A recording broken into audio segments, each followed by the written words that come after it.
As Confucius once said, in order to appreciate the good, one must first consume the trash.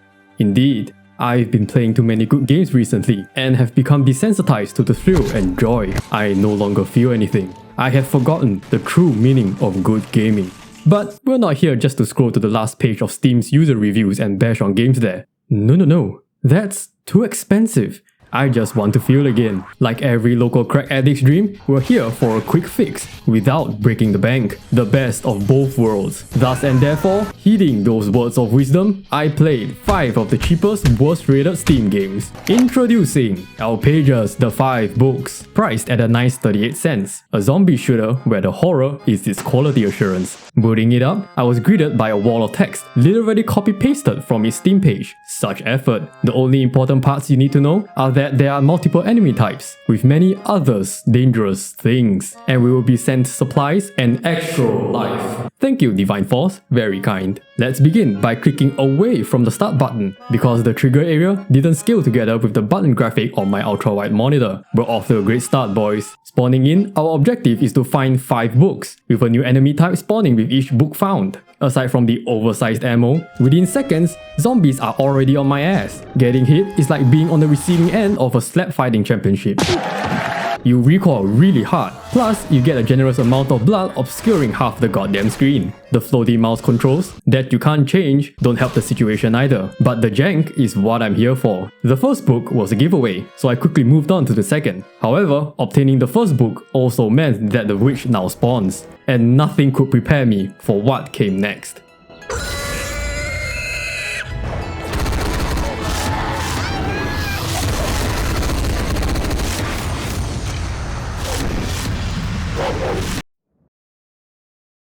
Let's process what just happened a little bit better, with a bit of my calm inner thoughts. What the fuck? You can randomly just spawn?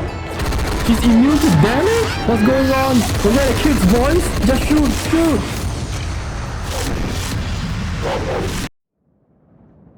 As you can tell, the audio is totally whack.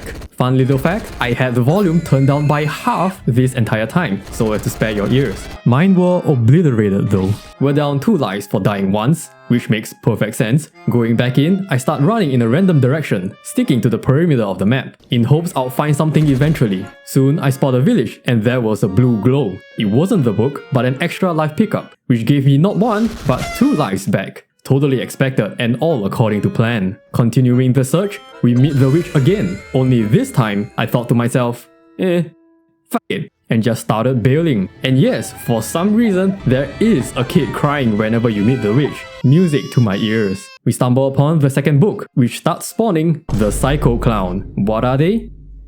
I don't know, because nothing seems to have changed. After running away from the witch like an alpha male, I realized something. Since the shooting mechanics are total ass, and getting into any sort of fight is a one-way ticket to hell, what if I just stopped shooting and kept on running? So that's what I did. In a shooting game. Wandering to this fenced-up factory, I saw that captivating blue light leaking through the walls. The third book was here, but before I could get to it, I needed to run the entire way around to the only entrance of the factory and find my way through the maze. Getting to the book was not so bad, but the moment I retrieved it, I realized I had completely messed up. I don't remember how to get out. Plus, the teddy bear now spawns, which I think explodes when near you or something. I'm not sure, I never really got a good look at it. Regardless, hitting a dead end and backtracking usually means I'm screwed.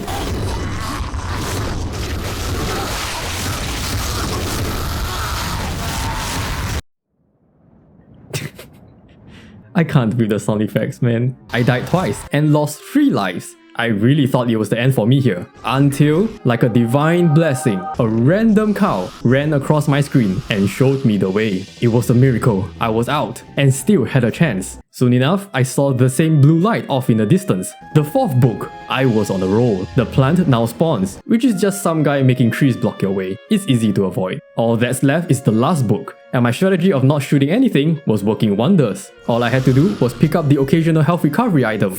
Fucking pick it up. Plus, with the natural health regeneration, how kind of them, I could do this all day. All day indeed.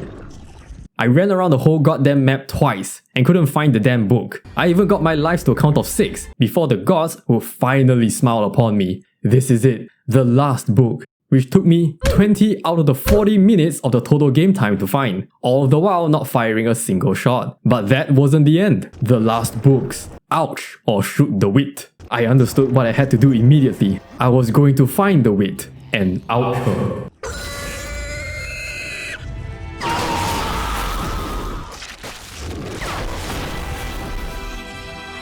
I've won.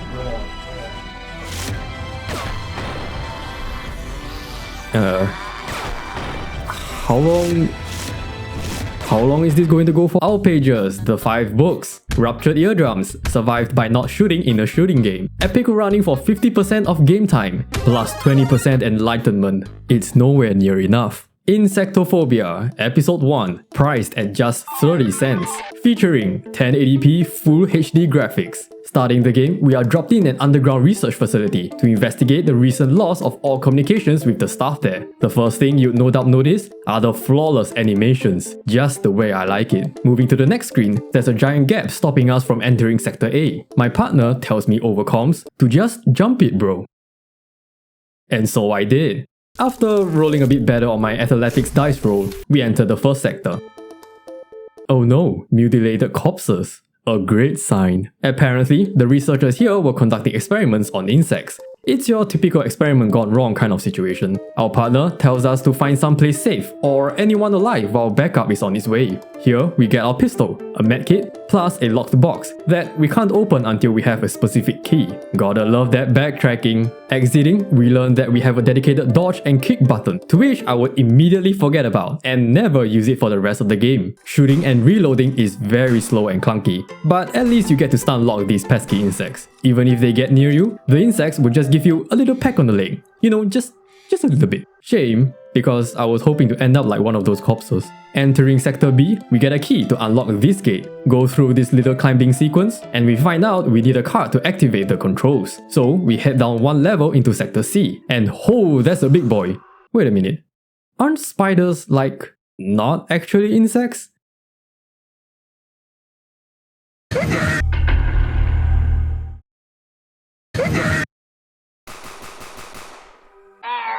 I get the card and activate the terminal that magically controls a floating platform. We don't ask any questions here. Getting into Sector D, our partner tells us that a survivor is in Sector F. We also get the shotgun here to be used on an even bigger boy.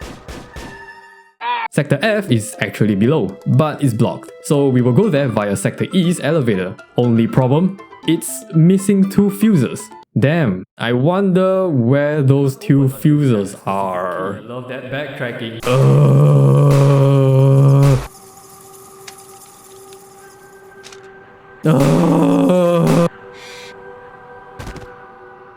That's me and how I feel right now. Did you know that insects will follow you through ladders? Not only that, did you know they can defy the laws of physics and traverse through the air? Very scientifically accurate, I'd say. Wait a minute. Aren't scorpions, like, not insects too?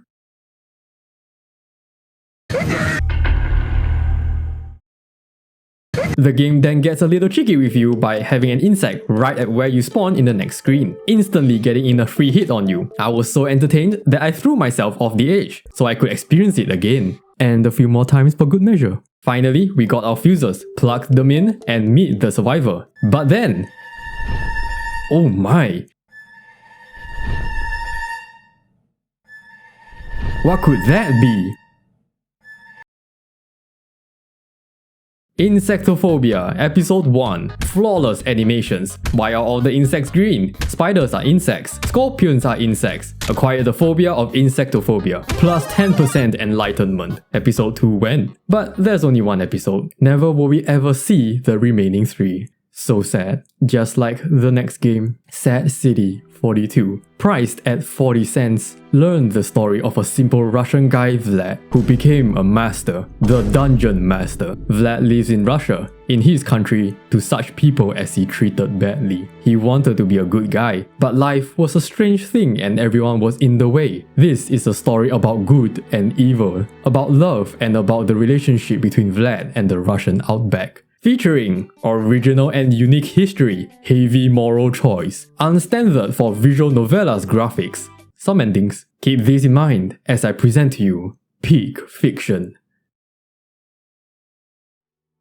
This is Vlad, on his way home on a cold rainy day. Even though it's raining, he wonders how he got soaked. He had to dress warmer after all. He reaches his apartment's entranceway, but it's dark because someone unscrewed the light bulb. He thinks to himself, damn, not seen. It is necessary to devote to the phone. We choose the right pocket, but it's not in the right pocket. What a twist. Damn, not seen. It is necessary to devote to the phone. We search the left pocket, and here it is. Vlad has an issue with homeless people for some reason, but it doesn't matter. Vlad needs to get home. He tries to find his sister in the kitchen. There's nothing in the hall, I already checked. And looking very unstandard graphics over there. Vlad calls out to her. She turns around, and she looks nothing like the previous JPEG. Also, great placement of the text box, obscuring all of the character images. She asks Vlad why he's wet. Vlad thinks, he fell a little in the rain. It's okay now to change. They talk about buying bread all of a sudden, and now Vlad needs to make a heavy moral choice. To go bread or not to go bread. It's bloody raining, so obviously we're not going. And the sister's fine with tomorrow instead. Vlad uses his laptop, but it blue screens so hard the font changes. So instead, he decides to go to bed. The next morning, instead of going to get bread, Vlad decides to meet up with this person called Kate. He remembers his little sister on the street before heading out. On his way, he gets another call from Katya. We go to the courtyards to meet Katya. If you're dying of secondhand embarrassment, good, because this right here is perfection. The Adidas jacket, the cigarette, the energy drink, the fucking hand-drawn mouth on this anime girl. All of it culminating into this godforsaken PNG. Kate starts rambling incoherently about going here, and Vlad somehow understands this alien speech to be going to the club, so they did. Even the creator has just given up at this point. I'm not even going to explain to you what happens next. Horseradish like it loudly. Yes, hard. Oh, hike, here is my ex. Come on, really? 朋友是一个坚韧不拔的纪录片。 Still got a few brain cells left? Good, because it's not over yet. Remember the heavy moral choice? If we choose to go get bread that day, Vlad goes to the cool store and asks for bread from the counter staff, who is now an actual image of a person. Vlad grabs the JPEG of a bread, raw, and carries it under his armpit. He encounters a bunch of gangsters who attempt to shake him down, and it's totally not the same guy as the one in the club. The gangsters start going off about eggs and blaspheming sports, and just start beating the shit out of Vlad in this epic montage. The cops come, start screaming to their attack dogs, "Stand, bitches!" The gangsters run, and Vlad fucking dies. Sad City 42. Such poetry. So sad. My heart crack. I cry every time. Plus 50% enlightenment. We're getting there. Ruined City Gasolina. Priced at 38 cents. Featuring considered anime AI that will make a good challenge war. And enhanced graphics gives a post-apocalyptic in-game feel. Booting the game up, our ears are immediately assaulted with some dubstep music. That's fine, but how do you start the freaking game? For a good while, I legitimately could not find anything. Little did I know, the buttons are placed to the extreme left of my screen, with a semi-transparent font, just to make things a little bit harder. With just 2 buttons, it's always a good sign when there isn't a settings button. Clicking start, we are immediately dropped into the game with no context whatsoever, with yet another electronic soundtrack blasting in the background. My character is holding some kind of sword, I assume? I don't know, but the animations are hilarious. You also have on you a sniper rifle, a short-range assault rifle, and an electronic fart gun.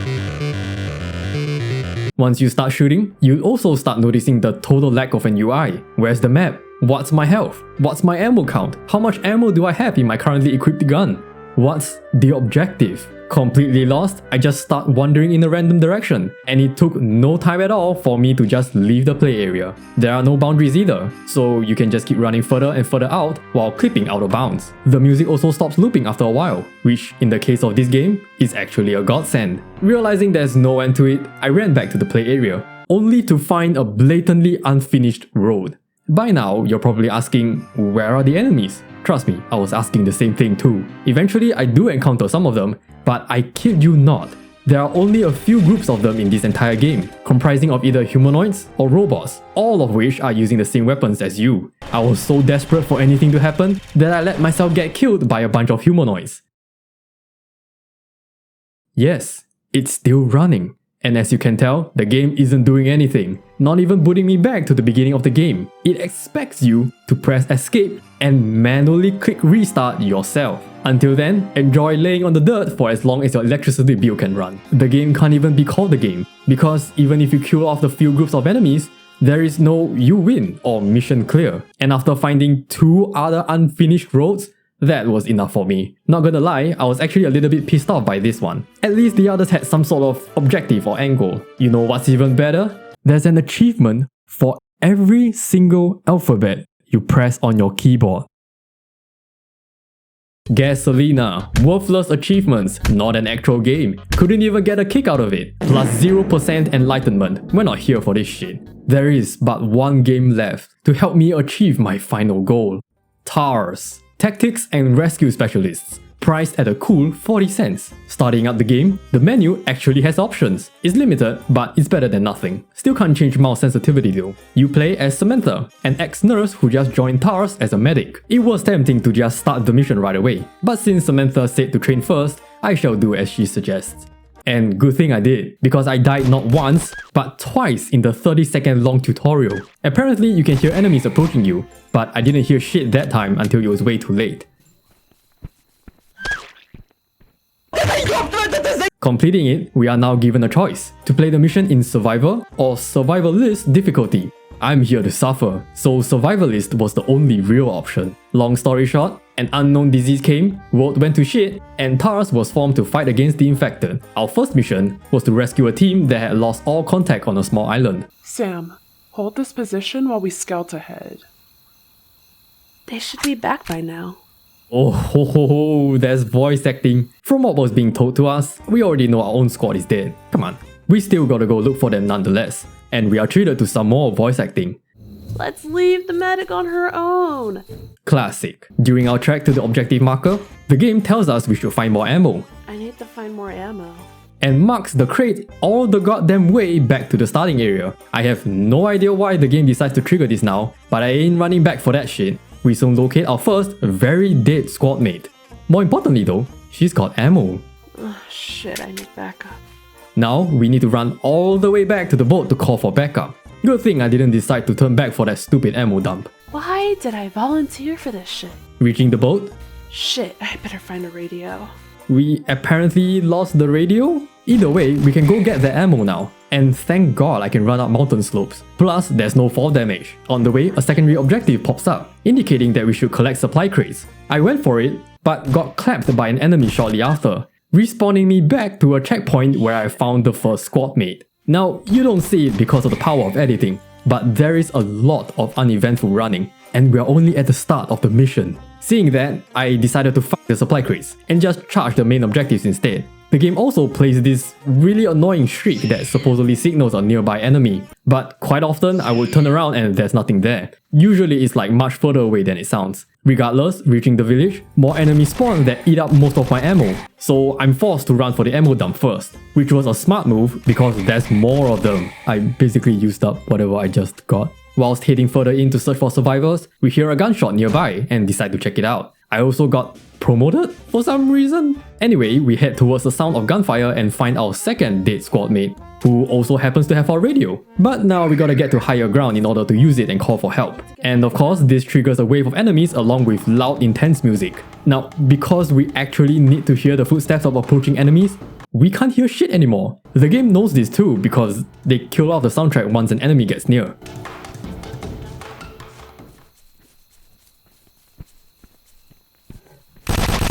I don't even know why they had that in there. Moving onward, we somehow get to the top of the mountain through this not so obvious path and call for evac. I need immediate evac. My team is down. Copy. We are en route. Ah yes, roger that, I'm on my way. The intense music starts again and kills itself shortly after. Again, I make a beeline straight for the evac point, effortlessly running down mountain slopes like all medics can. I've done it. Mission completed. New rank achieved. I've survived. But I didn't bring back supplies. And because of me, humanity is one step closer to extinction? Wait, does that mean that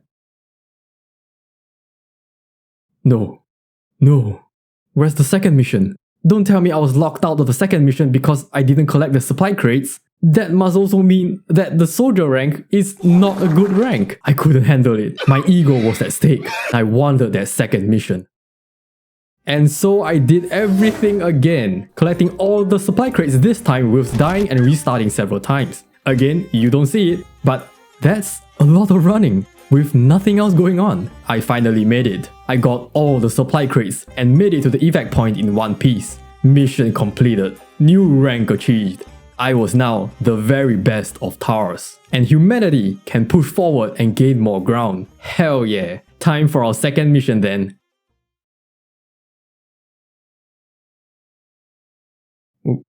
Where's the second mission?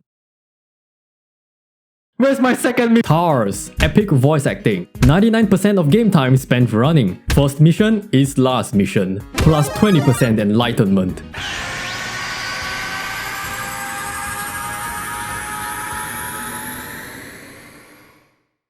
I've done it. Now, I can bust a nut over even the most mediocre of games. I have truly ascended. And you can too, by subscribing for more content and playing these games for yourself. Except Gasolina. Don't play that one. Join me in the realms of Nirvana and experience true post-game clarity. Thank you for watching. I'll see you all in the next video.